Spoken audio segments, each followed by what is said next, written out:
Yakuza Kiwami 2, a game released on the PS4 at the end of 2017 in Japan, and then 2018 everywhere else. It later came out on PC in 2019, and on the Xbox One in 2020. It was released after Yakuza 6, and before Fist of the North Star Lost Paradise, but technically Yakuza 3 Remastered was released directly after it, but I'm just going to ignore those because I've already talked about them. Kiwami 2 was a remake of the original Yakuza 2, but just like Kiwami 1, it was basically just the game that came before it with the original PS2 story. So just like how Kiwami 1 was basically Yakuza 0 2, you can think of this game as Yakuza 6 2. Unlike how Kiwami 1 had one less playable character, 4 less fighting styles, and 1 less playable area compared to Yakuza 0, Kiwami 2 has all the same stuff as Yakuza 6. However, where Yakuza 6 had Onomichi as a playable area, Kiwami 2 has Sotenbori, just like in the original Yakuza 2. Yakuza 2 had an additional area, which you've probably heard about because many people talk about how Kiwami 2 got rid of that area. Admittedly, Shinj didn't really have much to it besides obviously a change in scenery. Sotenbori was completely remade for Kiwami 2, meaning that a fair bit of time would have been dedicated towards doing that, and so most of the things from Shinseicho ended up just getting put into Sotenbori as to save them time that would have been put towards remaking Shinseicho. It likely would have taken even more reworking too, because unlike Sotenbori, which had last appeared in Yakuza 5 and 0, Shinseicho had only ever been in the PS2 game. Another thing that's quite unlike Kiwami 1 is that Kiwami 2 adds no additional cutscenes to expand on the story. Instead, it had an entirely new playable set of chapters known as the Majima Saga, where you run around following a short story starring Majima that was actually more of an expansion on Yakuza 0's story more than anything else. Although,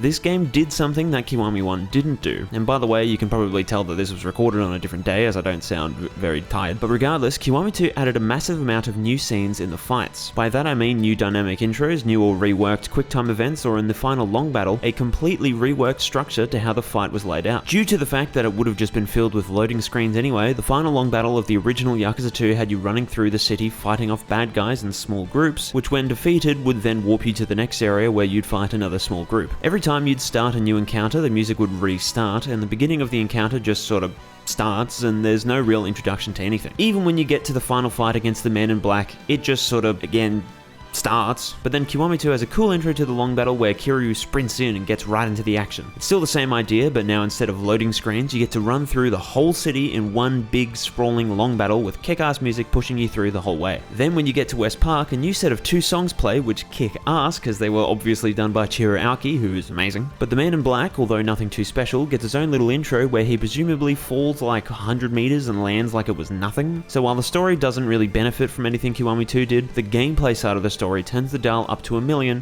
and creates such a bloody cool new experience. So before, when I said that there was only 1 playable character, instead there's 2, but the Majima Saga is an optional side story, so at no point during the main game will you play as Majima. Majima Saga was a bit doo-doo for gameplay because you couldn't really do much and only had Majima's Mad Dog style, which was stripped of things like its overpowered counter or the thing where he runs around like a dog, but at least it had some new music that was really good. The cutscenes in the main game were all copied from the original Yakuza 2, which even on its own had a massive quality improvement over the original Yakuza 1's, so seeing them in Kiwami 2 isn't that bad. But the new Majima Saga cutscenes, being animated with the team's current knowledge and skills, are animated much better than the main game. But with that all out of the way, I'll move on to the important points from the main game. Once again, this game plays exactly like Yakuza 6, but it added and changed a few things. For one, the game has returned equipable weapons. Weapons you pick up off the floor also no longer all just have 3 durability. Some still do, but just not all of them. There are also many more weapons available to use, both in the sense that there's things like different sword variants, but also because they added stuff like Kali sticks back. I forgot to mention this in the Yakuza 6 video, but that game also introduced a feature where your character will aim their attacks downwards so that you can hit enemies on the ground,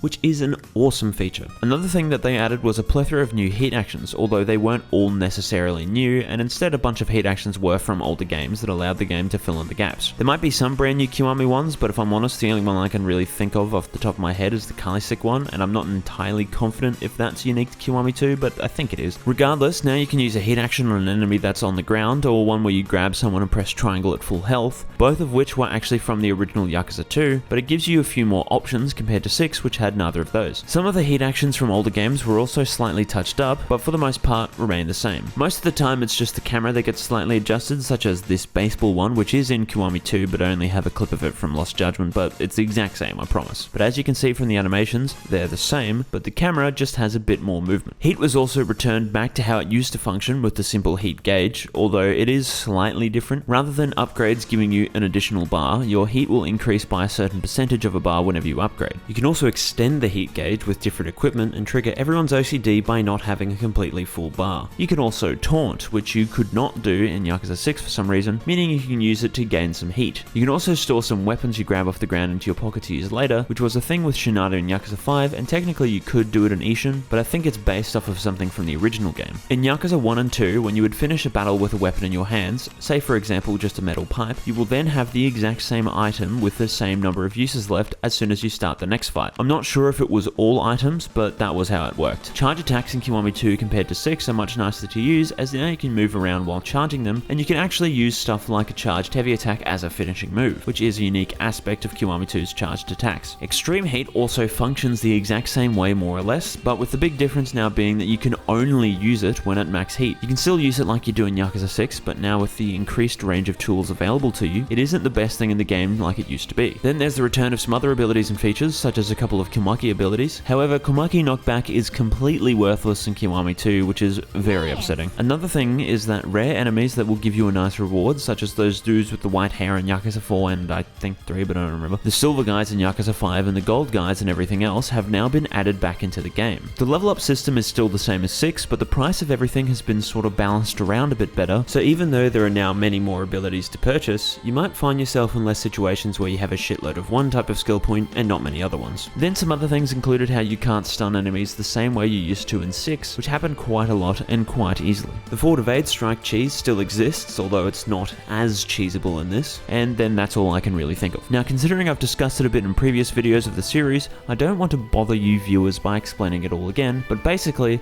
the soundtrack of this game contains mostly new songs. These new songs are bangers, but unfortunately, so were some of the old songs from the original Yakuza 2, a lot of which aren't in Kiwami 2 to any capacity. And the reason for that is very simple, because most of them were done all by these other composers that don't work for Sega, so they just made new ones rather than paying those guys again, or at least that's just what I assume based on the information I've found. Next we move on to the story, which again is the exact same as Yakuza 2, so yeah, nothing really to say about it. With the Majima saga though, it's a short story, but it's still an interesting one. Although it doesn't really have much impact on the story of the main game, as it's basically just a little side story, but it's a lot of Yakuza 0 fan service, like I said earlier, except it's not just a whole bunch of references, and instead is just something that provides a little bit of closure to Majima's story arc from 0, and would make a fan of the game feel a little bit less depressed about how his story ended. But speaking of 0, this game is probably the second most popular game in the series in the West, because I don't know about Japan, being right behind Yakuza 0. Now I'm only mentioning this because I think it's an interesting tidbit about the game, and I don't have any statistics I can whip out as this is all just sort of based on observation, but it being the first Dragon Engine game to be released on PC and Xbox, with it launching at a fairly reasonable price back when it came out on PC, and it coming to Game Pass the same day that it launched on Xbox itself, it really was a no-brainer purchase. But also, it was the last game in which you could play as Kiryu before Gaiden, it had a shit ton of side content, and overall it was a pretty damn fun game, so praise be to it as a very popular game. But the funny thing is that compared to the other games in the series, it really didn't do anything special, because,